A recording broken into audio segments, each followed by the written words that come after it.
mungkin juga ini jawaban dari doa-doa semua konstituen rakyat yang mendukung Demokrat gitu. Ada konstituen PKS juga koalisi Pak Prabowo. Nah, kita mau mengangkat tema podcast sore ini dengan judul kasus kardus dunia terkuak di zaman SBY bersemi pada pemerintahan Jokowi. Nah, bagaimana analisa Pak Johnson Silitonga sebagai pemerhati hukum dan politik? Saya mengamati dari berbagai media maupun dari hasil-hasil putusan pengadilan itu memang saya melihat ada ketidakpuasan publik di sini. Mulai dari kasus ini terkuak di era SBY, di mana ekspektasi publik saat itu yang awam pun mudah meyakinkan bahwa di sini ada keterlibatan Pak Muhaimin saat itu sebagai Menteri Tenaga Kerja dan Transmigrasi. Terduga saat itu justru Sesdijennya, kepala bagian perencanaannya dan satu orang swasta itu. Artinya kan bahwa kalau sudah yang tersangka terduganya terdakwanya itu sudah sampai ada di bagian perencanaan, tidak mungkin tidak tahu karena itu jauh dari proses perencanaan. Namun di sisi lain ada hal juga yang menurut publik saat itu yang tidak maksimal dilakukan penyelidikannya itu yaitu terhadap mereka-mereka yang secara ada 3 orang termasuk bagian keuangannya itu yang tidak dikembangkan lebih jauh peran serta mereka yang dalam bukti-bukti persidangan disampaikan oleh pihak swasta itu bahwa mereka sempat mendapat semacam ancaman ya kalau tidak mau menyerahkan yang komitmen fee itu, pekerjaan ini akan diberikan ke orang lain. Itu fakta persidangan. Fakta persidangan. Artinya kan kalau misalkan aparatur hukum ini baik jaksa maupun polisi bisa meneliti lebih jauh, ada nggak kesesuaian antara pengakuan dalam fakta persidangan dengan peristiwa yang terjadi di kantor kementerian itu di waktu yang sama itu sebagaimana disebut waktu dan tempat oleh si terdakwa. Nah, itu yang akhirnya prosesnya itu berhenti hanya sampai ketiga terdakwa ini. Oke, baik Bang Johnson. Maka saya mau tanya, bagaimana Anda mencermati komitmen pemberantasan korupsi pada era SBY? Ya sebetulnya saya pribadi memberikan apresiasi yang tinggi ya terhadap pemerintahan Pak SBY, baik di periode pertama maupun periode kedua. Dibuktikan dari apa? Dibuktikan dari begitu beraninya Presiden SBY ini menandatangani surat izin untuk memeriksa semua pejabat yang terindikasi korupsi. Kalau tidak salah lebih dari 200 itu surat izin yang dia keluarkan.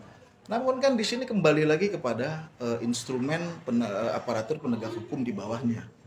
Dan lebih jauh ini kembali kepada pemerintah yang melanjutkannya. Karena apa? Karena dari sekian ratus surat izin pemeriksaan terhadap semua pejabat yang terindikasi korupsi itu tantangannya juga berat. Kenapa tantangannya berat? Karena apa ya? Karena elit-elit politik khususnya pejabat ini tidak tertutup kemungkinan mereka ini juga ada backing elit-elit politik di belakangnya yang menghalangi proses penegakan hukum tersebut. Iya, bisa terjadi lobby-lobby di situ, bisa terjadi nego-nego di situ. Nah, integritas para penegak hukum ini dipertaruhkan. Jadi kalau mereka di bawahnya ini bermain-main dengan proses penegakan hukum terhadap semua pejabat negara yang terindikasi korupsi, sebagaimana semangat itu sudah ditunjukkan oleh Presiden SBY dengan berani mengeluarkan surat izin itu, ya ini akan dampak negatifnya ini akan kembali kepada Presiden SBY itu.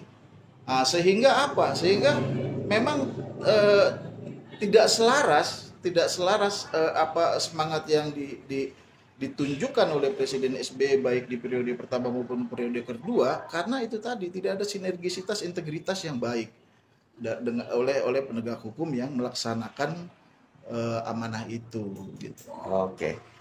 Nah, bagaimana Anda melihat dengan diungkapkan Ya. kasus 11 tahun yang lalu Iya. di zaman era SBY, Iya. sekarang diungkap oleh pemerintahan Jokowi. Mm-mm.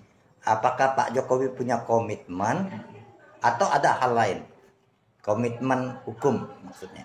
Harusnya kalau saya sebagai bagian saya ada kesempatan menjadi bagian orang dekat Pak Jokowi gitu, saya akan bilang suka tidak suka, tanpa pandang bulu, tanpa melihat latar belakang, mau dia koalisi atau apa, ya ini harus tetap konsisten, harus konsisten diselesaikan. Kenapa? Karena takutnya nanti khawatirnya Pak Jokowi ini mengalami masa-masa yang dialami Pak SBY, di mana semangat sebagai personal leadership Pak SBY itu berani menjawab aspirasi rakyatnya terhadap transisi reformasi itu. Ada harapan, ada ekspektasi masyarakat penanganan kasus korupsi ini bisa berjalan tuntas dan baik, itu tidak terlaksana sebagai mestinya, tidak berjalan sesuai harapan. Akibatnya apa? Akibatnya yang dialami Pak SBY bersama dengan Partai Demokrat, karena publik melihat tidak ada keseriusan sampai di akhir periode keduanya, konsekuensi politik yang dialami Pak SBY dan Partai Demokrat sangat ironis, sangat tragis, dengan nyungsepnya suara partai. Nah, bagaimana kalau misalkan pemerintah hari ini Pak Jokowi tidak coba-coba juga tebang pilih, bermain-main dalam penanganan kasus ini, bukan hanya Pak Jokowinya di kemudian hari, tapi partai pengusung utamanya pun akan kehilangan kepercayaan rakyat dan bisa mengalami ya seperti yang dialami masa-masa Demokrat, jatuh suaranya. Oke, menarik ini ya, Pak Johnson. Kita melihat ya dalam koalisi perubahan dan perbaikan ya, ini nampaknya koalisi runyam ya. Di sini berkumpul elit-elit partai, pemimpin partai yang bermasalah. Ya, Nasdem sendiri bermasalah dengan menterinya Johnny G. Plate dalam kasus dugaan tindak pidana korupsi BTS yang sekarang sedang disidangi oleh pengadilan tipikor. Kemudian Muhaimin lompat ke sana bermasalah dengan kasus kardus durian. Ini punya masalah semua. Nah, kaitannya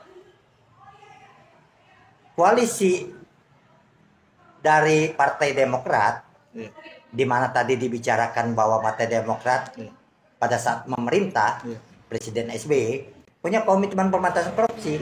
Mereka tidak ingin juga dipertemukan dengan koalisi runyam ini. Sudah takdir juga, sebagaimana pernyataan dari Pak SBY sendiri.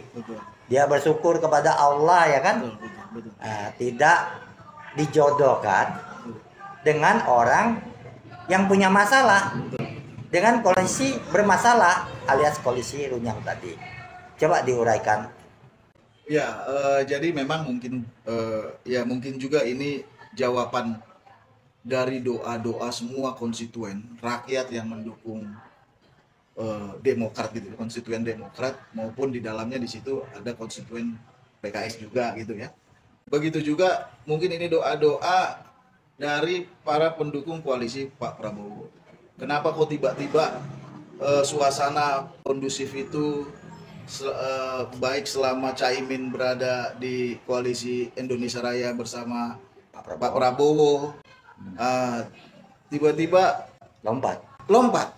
Tiba-tiba lompat. Padahal mungkin Pak Prabowo tidak menginginkan itu, tidak menginginkan Caimin harus hengkang dari koalisi itu. Namun mungkin ya itulah kehendak yang maha kuasa mungkin ya. Apa? Karena melihatnya bahwa mereka itu ada niat koalisi ini sebenarnya ada niat ingin membangun bangsa ini untuk lebih baik, lebih maju lagi ke depannya.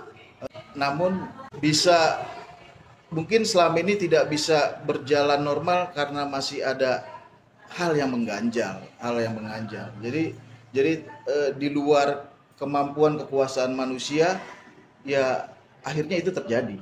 Entah apa yang menyulut, entah apa yang sampai sepertinya mengecewakan buat Caimin ini, padahal Caimin ini juga udah diberi penuh kekuasaan juga oleh Pak Prabowo untuk menentukan siapa cawapres, dan dia pun bagian dari nominasi cawapres. Tapi dia harus pergi, dan ternyata setelah hengkang baru kelihatan bahwa ada kasusnya yang belum terselesaikan.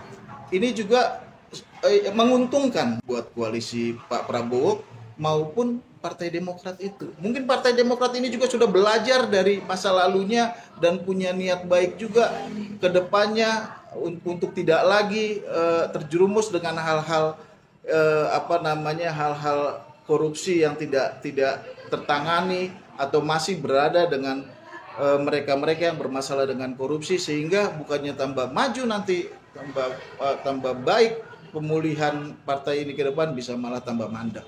Nah, jadi ini juga sebuah bentuk juga mungkin kehendak alam juga, mereka yang bermasalah ini kok secara nggak disengaja bisa kompak dan bisa saling ini gitu loh, bisa cocok padahal hari ini mereka kedua partai ini sedang menghadapi terkena masalah hukum, masalah korupsi yang besar yang menjadi perhatian publik gitu loh. Jadi mungkin ini ada campur tangan juga ya, ada campur tangan yang maha kuasa maupun kehendak alam terhadap mereka yang punya energi positif ini. Dan akan lebih bagus sebenarnya mereka yang punya energi positif ini bisa berkumpul bersama yang positif, dan yang negatif ini ya biarkanlah, dengan sendirinya dia akan tersinggir. Terima kasih Pak Johnson. Sama-sama Bang. Waktunya. Baik, terima kasih Bang. Sore. Sore.